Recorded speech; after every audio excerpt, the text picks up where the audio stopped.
Je m'appelle Claire Moreau, j'ai 35 ans, et j'ai passé des années à être le distributeur automatique invisible de ma famille. Mes parents ne m'ont jamais offert un seul cadeau. Ni pour mon anniversaire, ni pour mon mariage. Mais pour les 30 ans de ma petite sœur, Diane, ils ont organisé une fête somptueuse dans un restaurant chic au bord de la mer, près de La Rochelle. Champagne, orchestre, décor de rêve, une soirée qui a coûté des milliers d'euros. Et bien sûr, ils comptaient sur moi pour tout payer. Je les regardais, souriant, en train de porter un toast à Diane. Mon estomac se serrait. Là, j'ai craqué. Quand l'addition est arrivée, je l'ai glissée vers eux. Je ne paie pas. Ma voix était calme, mais tranchante. Silence total. Ma mère a écarquillé les yeux, mon père a froncé les sourcils, et le visage de Diane est devenu écarlate. « Tu plaisantes » a-t-elle lancé. Mais non. Pour la première fois, je refusais de financer leur favoritisme. Ils lui avaient acheté une maison d'1 million d'euros, alors que moi, je n'avais eu que des excuses. Cette nuit-là, j'ai tracé une ligne. Fini de jouer à leur jeu. Ce que j'ignorais encore, c'est que ce refus allait faire ressortir un secret enfoui depuis des années. Un secret mêlant fonds fiduciaire, maison et trahison, qui allait tout bouleverser. Restez avec moi, je vais vous raconter comment j'ai transformé leurs mensonges en une leçon qu'ils n'oublieront jamais. Et si vous aussi, vous vous êtes déjà senti utilisé par votre famille, abonnez-vous et partagez votre histoire en commentaire. Ensemble, parlons de courage et de justice. Quelques jours après la fête, je triais les papiers financiers de mon père. En tant qu'experte comptable, je l'aidais depuis des années avec ses impôts et ses placements. Une routine que j'avais acceptée pour garder la paix à la maison. Son bureau, coincé dans un coin de notre maison à La Rochelle, débordait de dossiers et de reçus. Je classais des relevés bancaires quand un document a attiré mon attention. Un dossier épais, au tampon fonds familial. Mon cœur s'est emballé. Je n'en avais jamais entendu parler. En le feuilletant, mes mains tremblaient. Le fonds était lié à une maison d'une valeur d'1 million d'euros, celle où Diane vivait avec son mari. Mais ce qui m'a figé, c'est de lire mon nom. Claire Moreau, co-gérante du fonds, aux côtés de mes parents. Moi? Co-gérante? Il ne m'en avait jamais soufflé mot. En réalité, j'étais censée avoir un droit de regard sur la gestion du fonds, mais ils m'avaient tenue à l'écart. Cette maison, qu'ils avaient offerte à Diane sans hésiter, faisait partie d'un patrimoine dont j'étais légalement responsable. J'ai senti ma poitrine se serrer. Ils avaient délibérément caché la vérité. Je relisais chaque ligne. Le document expliquait que tout transfert de biens devait être approuvé par tous les co-gérants. Or, la seule propriété du fonds, c'était la maison de Diane. Je repensais à toutes ces fois où mes parents esquivaient mes questions financières. Ne t'en fais pas, c'est réglé. Oui, réglé pour Diane. J'avais travaillé dur, construit ma carrière, pendant qu'eux investissaient tout dans sa vie et son confort. Pourquoi m'avoir mise co-gérante sans me le dire? La réponse était évidente, ils voulaient tout donner à Diane, sans être freinés. Je revoyais le sourire forcé de ma mère au repas, les réponses floues de mon père quand je proposais d'aider à vérifier leurs comptes. Ils avaient tout planifié, misant sur ma confiance pour me garder dans l'ombre. Une colère froide m'a envahi, contre eux, mais aussi contre moi. Moi, l'experte comptable, j'aurais dû voir clair plus tôt. Mais j'avais laissé la loyauté familiale brouiller mon jugement. J'ai posé le document, plus décidé que jamais. Ce n'était plus une histoire de maison. C'était une question de justice et de respect. Je pensais à Diane, dans sa grande maison coloniale sur la côte, sans jamais se demander qui avait payé tout ça. J'avais toujours été la fille fiable, celle qui arrange tout. Mais c'était fini. Puisque j'étais co-gérante, j'avais des droits, et je comptais bien les faire valoir. J'ai ouvert mon ordinateur et commencé à étudier les lois sur les fonds fiduciaires en France. Le texte était clair. Je pouvais demander des comptes, bloquer des transactions, contester la gestion du fonds. Plus je lisais, plus je comprenais l'ampleur de leur trahison. Ils savaient que je finirais par découvrir la vérité. Peut-être avaient-ils même forgé ma signature. J'ai appelé une collègue de confiance pour avoir son avis. Sans trop en dire, je lui ai décrit la situation. Elle a confirmé. J'avais le plein droit d'exiger les documents et de suspendre les fonds en cas de doute sur leur gestion. Ces mots ont été une étincelle. Ce n'était plus une histoire de rancune. C'était une affaire de responsabilité et de vérité. Elle s'en sort tellement bien, s'était exclamée maman rayonnante, comme si toutes mes années de travail acharné ne comptaient pas. Je me suis rappelé le jour où j'avais lancé mon propre cabinet comptable. Un pari risqué, mais qui avait payé. J'étais fière, j'attendais au moins un mot d'encouragement de papa. Mais non. Toute la soirée, il n'avait parlé que de la nouvelle voiture décapotable qu'il venait d'offrir à Diane. Une voiture dont elle n'avait même pas besoin. Elle le mérite, avait-il dit pendant que moi, mon succès passait inaperçu. Il ne m'avait jamais donné un centime. Ni pour mes études, ni pour lancer mon entreprise. J'avais tout bâti seul, pendant que payait le loyer de Diane pendant des années, prétextant qu'elle devait encore se trouver. Cette injustice me brûlait, mais au fond, ce n'était pas qu'une histoire d'argent. C'était la manière dont il me minimisait, comme si ma réussite allait de soi, tandis que chaque petit progrès de Diane était célébré comme un exploit. Je repensais à ce Noël où j'avais organisé un grand dîner de famille chez moi. J'avais passé des jours à cuisiner, à décorer, à tout préparer. Et le soir venu, maman s'était plainte que Diane n'avait pas pu venir, trop stressée. Ils étaient partis plus tôt pour aller la voir, me laissant seule devant une table remplie de plats à peine touchés, et un nœud au ventre. Ces souvenirs me hantaient pendant que je restais dans mon bureau, le dossier du fonds familial toujours en tête. Combien de fois avais-je fermé les yeux sur leur favoritisme, me disant que ce n'était pas si grave? J'avais toujours été la fille responsable, celle qui ne faisait pas de vagues. Mais désormais, en sachant qu'ils m'avaient caché mon rôle de co-gérante, tout devenait limpide. Ils avaient profité de ma loyauté pour soutenir Diane tout en me tenant à l'écart. Je devais en parler à quelqu'un. Alors j'ai appelé Vanessa, une amie avocate, toujours capable de voir clair là où les émotions brouillent tout. On s'est retrouvés dans un petit café du port de La Rochelle, un endroit calme, parfait pour parler sans se faire remarquer. Je lui ai tout raconté. Le fond, la maison, le fait que mes parents m'aient nommée co-gérante sans jamais me prévenir. Vanessa m'a regardée, sérieuse. Ce n'est pas juste Claire, c'est intentionnel. Tu es experte comptable, ils savaient que tu comprendrais comment tout ça fonctionne. Ils ont simplement voulu t'empêcher de poser des questions. Ces mots ont fait l'effet d'une étincelle. Elle m'a encouragée à creuser, à exiger les documents complets du fond. Tu mérites des réponses, Claire. Ne les laisse plus te faire taire. Ces paroles m'ont redonné de la force. Pendant des années, j'avais ravalé ma colère, pensant que la famille, c'était aussi accepter l'injustice. Mais cette fois, ce n'était pas une question d'argent. C'était une question de respect. Je pensais à toutes ces fois où maman vantait le potentiel de Diane, pendant que papa glissait discrètement de l'argent à sa préférée. Ils avaient construit une histoire où Diane était la fragile, et moi, celle qui n'avait jamais besoin de rien. Assise dans ce café, quelque chose a changé en moi. Je refusais d'être la fille invisible. Vanessa m'avait donné la clarté dont j'avais besoin. J'avais les compétences, les droits et désormais la volonté de découvrir la vérité. En tant que co-gérante, je pouvais demander toutes les pièces, toutes les transactions liées au fonds. Et si mes parents pensaient pouvoir continuer à favoriser Diane sans conséquence? Ils se trompaient lourdement. Je suis sortie du café avec le feu au ventre. Décidée à trouver des preuves, pas seulement pour moi, mais pour leur montrer que je n'étais plus celle qu'ils ignoraient. Le week-end suivant, je me suis rendue dans l'abri de jardin derrière la maison familiale. Un endroit poussiéreux, rempli de vieux meubles et de cartons oubliés.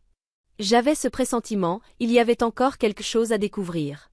Je repoussais des caisses, balayais des toiles d'araignée. Jusqu'à ce que je tombe sur un petit coffre en fer rouillé, coincé dans un coin.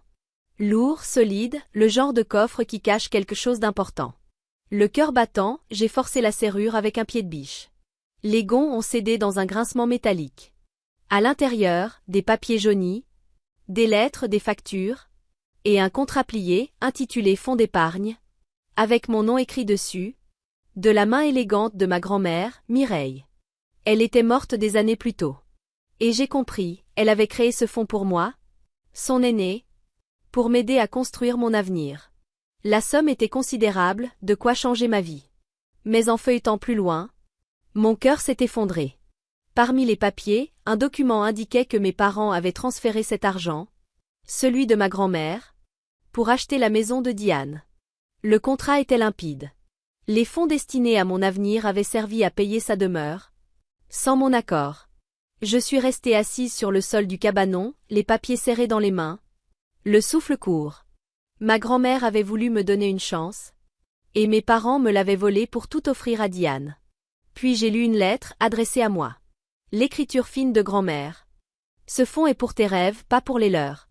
Ces mots m'ont transpercée. Elle avait prévu que mes parents favoriseraient Diane. Elle l'avait vu venir, même à l'époque. Un autre document précisait le calendrier. Le fonds avait été vidé juste après sa mort, injecté dans le fonds familial, qui avait servi à acheter la maison de Diane. Je restais là, entre colère et douleur, réalisant que la trahison ne datait pas d'hier. Il m'avait effacé, même des rêves que ma grand-mère avait faits pour moi. La signature de maman s'étalait au bas du document, celle de papa juste à côté. Ils n'avaient pas seulement caché le fonds familial. Ils avaient effacé les volontés de ma grand-mère Mireille, juste pour favoriser leur préféré. La douleur m'a transpercée, mais elle m'a aussi donné une énergie nouvelle. Ces papiers n'étaient plus seulement des preuves. C'était la démonstration, noir sur blanc, de jusqu'où mes parents étaient prêts à aller. Pour mettre Diane sur un piédestal. Je l'avais toujours su au fond de moi. Mais le voir écrit, signé, scellé. C'était autre chose. Ce n'était pas qu'une histoire d'argent. C'était une trahison. Une histoire de confiance, de famille. Et du choix cruel d'un parent entre deux filles. Je rassemblais les documents, les mains tremblantes. Non pas de colère, mais de lucidité. J'allais les confronter. Les obliger à regarder ce qu'ils avaient fait. Au moment où je refermais le coffre, Vanessa est passée me voir. Un sac de plats à emporter à la main. Toujours enseveli sous les papiers, m'a-t-elle taquiné, en désignant les dossiers que je tenais. J'ai souri, feignant la légèreté. Oh, je trie juste quelques vieilleries. Je n'étais pas prête à tout lui dire. On a bavardé un peu, mes clients, son prochain procès. Des sujets ordinaires, rassurants. Elle n'a pas insisté, et je n'avais pas besoin de plus. J'avais seulement besoin d'un moment normal, d'un rappel qu'il existait un monde hors de ce chaos familial. Après son départ, je me suis rassis, les papiers devant moi. Le transfert des fonds était juridiquement valide, mais il violait clairement les volontés de grand-mère Mireille. Et moi, experte comptable, je savais que je pouvais contester ça. Je devais vérifier les signatures, croiser les dates avec les relevés bancaires, et monter un dossier solide. L'idée d'affronter mes parents me glaçait, mais je ne pouvais plus reculer. Ils avaient pris ce qui m'était destiné, et l'avaient donné à Diane, sans la moindre hésitation. J'ai rangé les papiers dans une chemise cartonnée. Ma détermination était désormais inébranlable. Ce n'était pas une vengeance. C'était une réparation. Je voulais honorer la promesse de grand-mère Mireille, et reprendre ce qui me revenait. Ces documents allaient me servir à exiger des comptes, à leur prouver qu'ils ne pouvaient pas réécrire mon avenir. Au profit de Diane. Quand j'ai quitté le cabanon, le poids des preuves dans mes bras, j'ai senti en moi une force nouvelle. J'étais prête, quoi qu'il en coûte. La semaine suivante, j'ai rédigé une lettre officielle. Les documents du coffre de grand-mère étaient encore frais dans ma tête, et chaque mot que je tapais semblait peser des tonnes. Je savais la puissance d'un document, d'une signature. Les chiffres ne mentent pas. J'ai passé la journée dans mon appartement de La Rochelle, à rédiger une lettre à mes parents. Je leur demandais de rembourser les fonds d'épargne qu'ils avaient détournés pour acheter la maison de Diane. Sinon, je poursuivrais en justice et demanderais la liquidation de la propriété rattachée au fonds familial. Chaque phrase était pesée, argumentée, appuyée sur les preuves. Je n'étais plus seulement leur fille. J'étais co-gérante légale et j'avais des droits. J'ai envoyé la lettre en recommandé avec accusé de réception. Impossible pour eux de prétendre ne rien savoir. 2 jours plus tard, mon téléphone a vibré. C'était maman. « Comment as-tu pu faire ça ?» a-t-elle hurlé. « Tu es égoïste, Claire. » Je me suis redressée, la voix calme. « Égoïste ? Tu as pris l'argent que grand-mère m'avait laissé. Pour acheter la maison de Diane. Je demande juste ce qui est juste. » Elle s'est mise à m'accuser de détruire la famille. Mais je n'ai pas cédé. Puis papa a pris le téléphone, sa voix glaciale. « Tu fais une erreur. Ça ne finira pas bien pour toi. » Ces mots m'ont blessée, mais pas assez pour me faire flancher. Ils pouvaient mentir, crier, menacer. J'avais les preuves. Le soir même, c'est Diane qui m'a appelée, la voix tremblante entre panique et colère. « Qu'est-ce que tu fais, Claire ? Tu ne peux pas menacer de me prendre ma maison. » J'ai inspiré profondément. « Je ne te menace pas, Diane. Je réclame simplement l'argent que grand-mère m'a laissé. Tu vis dedans depuis des années, sans même savoir d'où il venait. » Elle a balbutié, prétendant ne rien savoir du fond, mais son ton trahissait la peur. Diane n'avait jamais été confrontée. Elle avait toujours compté sur l'indulgence de nos parents. Le lendemain matin, J'ai reçu un appel auquel je ne m'attendais pas. Le mari de Diane, Patrick. Je l'avais croisé plusieurs fois au repas de famille, mais on ne s'était jamais vraiment parlé. Claire, c'est quoi cette histoire de fond? M'a-t-il demandé d'une voix prudente. Je lui ai expliqué les bases. J'étais co-gérante du fonds familial, et mes parents avaient utilisé mon propre fonds d'épargne pour acheter la maison où ils vivaient. Un long silence a suivi. Puis, je ne savais même pas que tu étais impliqué. Ils n'ont jamais parlé de toi. Ces mots ont confirmé mes soupçons. Mes parents lui avaient caché la vérité à lui aussi. Peux-tu m'envoyer les détails? A-t-il ajouté. J'ai accepté. Pour la première fois, j'ai senti une fissure dans le mur familial qu'ils avaient bâti autour de Diane. La colère de mes parents ne m'a pas surprise. Mais elle m'a quand même fait mal. Ils m'avaient toujours vue comme la fille solide, celle qui n'avait besoin de rien. Et maintenant que je me défendais, ils me traitaient de traîtresse. L'appel de Diane avait été un coup de pluie. Elle ne cherchait même pas à comprendre. Mais le doute de Patrick, lui, m'avait redonné espoir. Peut-être que la vérité n'était pas si bien enfouie. Les jours suivants, je me suis préparée à leur riposte. Je savais qu'ils ne céderaient pas facilement. Ils avaient bâti tout un monde autour de la protection de Diane. Mais moi non plus, je n'abandonnerais pas. J'avais affronté des clients coriaces, des audits interminables, des chiffres plus impitoyables que des mensonges. Alors cette fois, ce n'était qu'un nouvel audit, mais sur ma propre famille. J'ai contacté un avocat avec qui j'avais déjà travaillé, spécialisé dans les litiges liés aux successions et aux fonds familiaux. Je voulais savoir exactement jusqu'où je pouvais aller. L'avocate que j'avais contactée m'avait confirmé que ma lettre était une excellente première étape, claire, solide sur le plan juridique et appuyée par des preuves incontestables. Si mes parents refusaient de coopérer, je pouvais porter l'affaire devant le tribunal et forcer la vente de la maison pour récupérer ce qui m'était dû. Le poids de tout cela pesait sur moi, mais curieusement, je ressentais une paix intérieure. Pendant des années, j'avais supporté leur favoritisme, pensant que c'était à moi de préserver la paix. Mais cette fois, c'était fini. Cette lettre, ce n'était pas une question d'argent. C'était une façon de leur faire comprendre que je n'étais plus leur fille invisible. Que je méritais le respect. L'appel de Patrick me revenait souvent en tête. Son doute, à lui, c'était peut-être le début d'un changement. Je ne savais pas encore ce qu'ils allaient faire. Mais j'étais prête à avancer, quoi qu'il arrive. Quelques jours plus tard, j'ai reçu un appel d'un avocat inconnu. Sa voix était calme, professionnelle. Il s'est présenté comme le notaire qui avait géré la succession de grand-mère Mireille. J'ai entendu parler de votre lettre, mademoiselle Moreau, et j'ai quelque chose d'urgent à vous révéler. Votre grand-mère avait laissé un testament que vos parents n'ont jamais déclaré. Mon souffle s'est coupé net. Grand-mère était morte depuis des années, et j'avais toujours cru que tout avait été réglé. L'avocat a poursuivi. Elle m'avait légué une petite boutique en bord de mer, à La Rochelle, et un compte épargne séparé, prévu pour assurer mon avenir. Mais mes parents avaient dissimulé ces biens, prétextant qu'ils étaient inclus dans le fonds familial. Je suis restée figée à ma table de cuisine, le téléphone collé à l'oreille. L'avocat a lu un passage du testament, sa voix posée. Votre grand-mère savait que vos parents favorisaient votre sœur. Elle voulait vous protéger. Grand-mère Mireille avait vu venir cette injustice bien avant moi. Elle avait écrit des clauses précises pour que j'aie quelque chose à moi, un bien que personne ne pourrait m'enlever. La boutique, un petit local face à l'océan, était censée être mon choix, y travailler ou la vendre, librement. Et le compte épargne, plus modeste que celui du coffre, était un filet de sécurité, créé spécialement pour moi. Ma poitrine s'est serrée. Pas de colère cette fois, mais d'une émotion pure.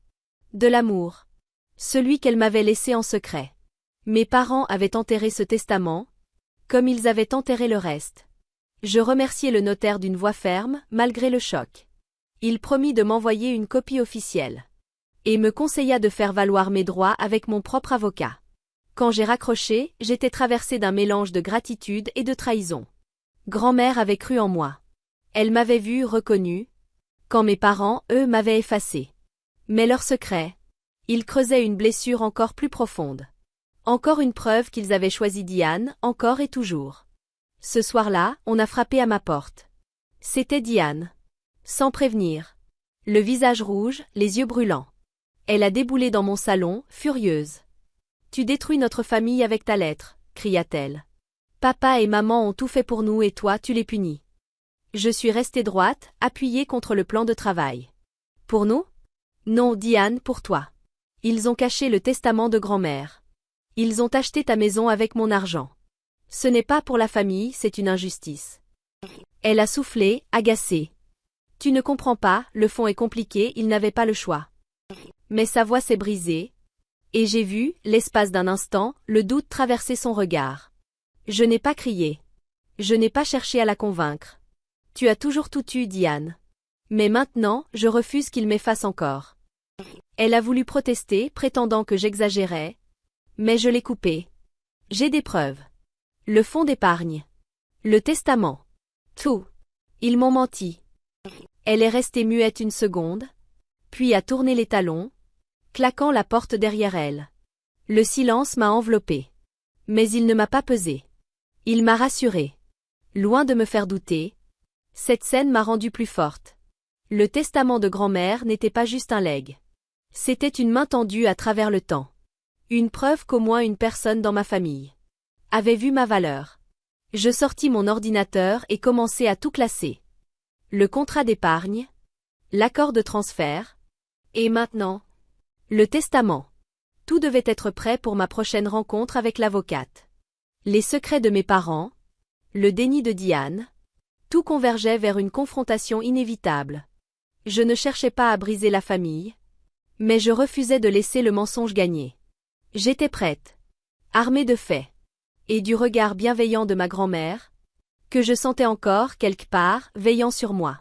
Une semaine plus tard, je franchissais la porte du cabinet d'avocat. Une grande table, des étagères couvertes de dossiers, une odeur de papier et de vérité. Je tenais entre mes mains un dossier épais. Le contrat d'épargne du coffre, le testament de grand-mère Mireille, et les documents du fonds familial. Assis en face de moi. Maman, papa, Diane et Patrick. Tous les quatre, le visage fermé. À côté, Vanessa, témoin silencieuse, assise un peu en retrait. L'avocat, un homme à la voix posée, ouvrit la réunion d'un ton neutre. Madame Moreau, exposez vos éléments s'il vous plaît. Je pris une inspiration, et déposai les documents un à un sur la table. Je commençai par le fonds d'épargne. Celui que mes parents avaient utilisé pour acheter la maison de Diane. C'était le cadeau de grand-mère, dis-je calmement. Vous l'avez utilisé sans mon accord.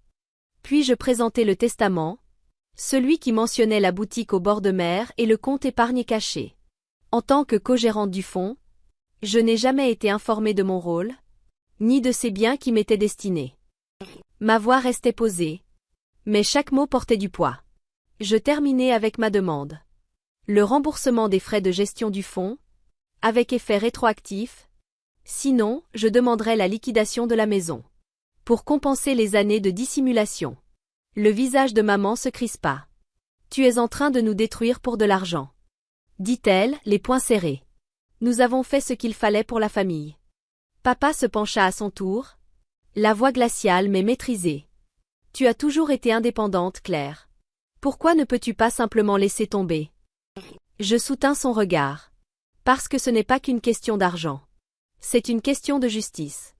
Vous avez caché les volontés de grand-mère pour avantager Diane. Leur réponse sonnait creux, mécanique. Des mots appris par cœur. Un mur dressé contre la vérité. Diane resta figée, les yeux oscillant entre moi et les documents étalés sur la table. Mais Patrick, lui, me surprit. Claire a raison, dit-il enfin, brisant le silence. Si elle avait droit à ses fonds, vous auriez dû lui en parler. Sa voix était calme, mais ferme. Et je vis Diane tressaillir à côté de lui. Je travaille dans la finance, ajouta-t-il. Et un fonds comme celui-là ne fonctionne pas ainsi. Cacher le rôle d'une co-gérante, c'est inacceptable. Son soutien prit mes parents de court. Leur colère laissa place à un malaise visible. Maman tenta aussitôt de se justifier. Diane n'avait plus besoin de cette maison, tu le sais bien. Toi, tu t'en es toujours sortie seule. Je secouai la tête. Ce n'était pas à toi d'en décider. Grand-mère Mireille avait fait ses choix pour moi. Papa lâcha un rire amer. Tu exagères, Claire. Mais l'avocat l'interrompit, implacable. Ces documents sont clairs. Madame Moreau a tous les droits d'en exiger l'application. Le silence retomba, lourd, presque palpable. Vanessa, toujours assise en retrait, ne dit rien. Sa simple présence rappelait à tous que la loi, cette fois, était de mon côté. Je pris une inspiration, puis déclarai d'une voix ferme. J'en ai fini d'être votre co-gérante silencieuse. Je me retire du fond, mais pas de ce combat. Payez les frais dus, ou la maison sera vendue pour solder la dette. Diane porta ses mains à sa bouche, choquée. Les yeux de maman s'écarquillèrent, et la mâchoire de papa se crispa. Il ne s'attendait pas à ce que je me détache totalement du fond. Patrick hocha doucement la tête. Un signe discret, mais une victoire immense pour moi. Mais mes parents, eux, ne cédèrent pas. Tu le regretteras, lança papa, d'une voix glaciale. Je ne bronchai pas. Non, papa. Ce que je regrette, c'est d'avoir cru que vous seriez juste. L'avocat mit fin à la réunion, leur conseillant de réfléchir sérieusement à ma demande. Quand je me levai, Diane évita mon regard, et maman murmura quelque chose sur la loyauté familiale. Leurs mots piquèrent, bien sûr. Mais cette fois, ils ne me firent plus douter. En quittant le bureau, je me sentais plus légère, libérée du poids d'un rôle imposé sans mon consentement. Les preuves étaient là, la vérité enfin exposée.